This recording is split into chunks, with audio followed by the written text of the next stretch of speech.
Kerala bird flu, आप यहाँ खबर देख रहे हैं डाउन टू अर्थ की, जहां लिखा है कि thousands of ducks to be culled in Alappuzha after report of confirmed cases.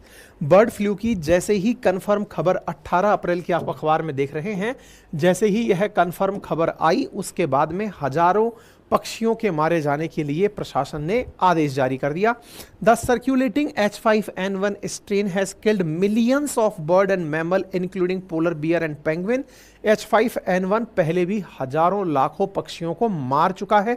इसकी वजह से 2 स्थानों पर बर्ड फ्लू फैलने की जैसे ही सूचना मिली, अधिकारियों में इसके बाद इसका मतलब एक तरह से रिएक्शन देने का काम शुरू हुआ।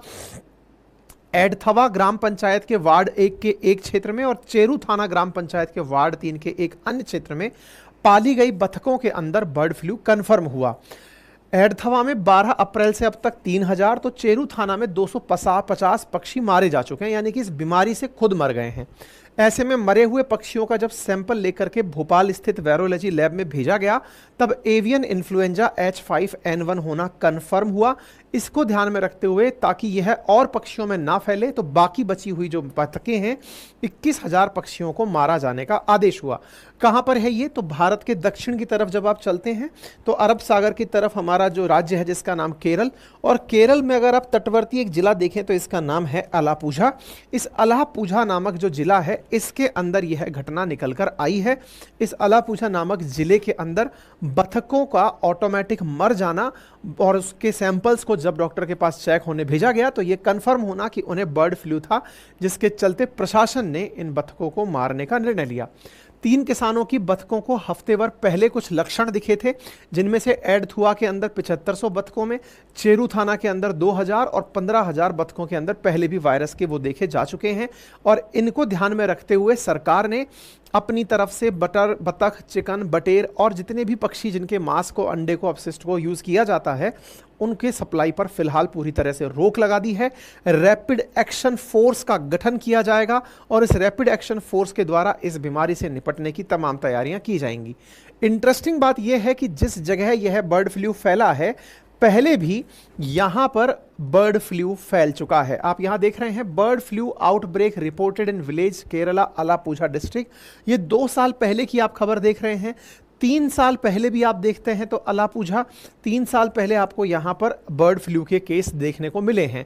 यानी इसका मतलब यह हुआ कि सेम ही जगह पर यह वायरस हर साल दिखाई दे रहा है। इसका मतलब यह हुआ, जैसा कि कहते आए हैं कि वायरस कभी भी मरता नहीं है। इसका मतलब वायरस सीजन के साथ साथ हावी होता है और जैसे ही सीजन चेंज होता है ये वायरस स्वतः ही डोरमेंट फेज में चला जाता है। सीजन चेंज होते ही यह वायरस वापस दिखाई देने लगता है और जानवरों के अंदर, पक्षियों के अंदर पहुंच जाता है। सेम जगह पर यह वायरस उपलब्ध है। इसका मतलब यह हुआ कि इस वायरस का अभी तक खात्मा हुआ नहीं है। इसका जब जब ट्रीटमेंट हुआ है तब तब इसी प्रकार का ट्रीटमेंट हुआ है कि अगली बार फिर से निकलकर चला आएगा। ठीक है, तो आप इसको देख सकते हैं। अब बात करते हैं एवियन फ्लू की। एवियन फ्लू मतलब जो पक्षियों में फैलने वाला फ्लू होता है, जिसे बर्ड फ्लू के नाम से भी जानते हैं। इन्फ्लुएंजा वायरस 4 प्रकार के होते हैं, ABCD।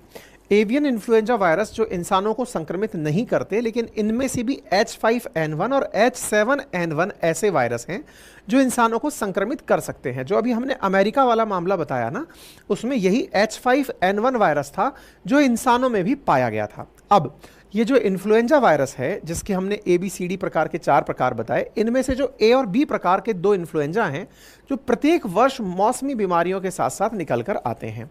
इन्फ्लुएंजा विषाणु जो C है वो मनुष्यों को होता है, साथ ही साथ ये कुत्तों और सुअरों को भी प्रभावित करता है। और इन्फ्लुएंजा जो D है ये मवेशियों में पाया जाता है और यह वायरस मनुष्यों में संक्रमण और बीमारी उत्पन्न करने के प्रमाण अभी तक नहीं दिलवाया है। ठीक है, तो A और B पक्षियों वाला हो गया, बाकी जो कैटेगरी थी वो मैंने आपको बता दी।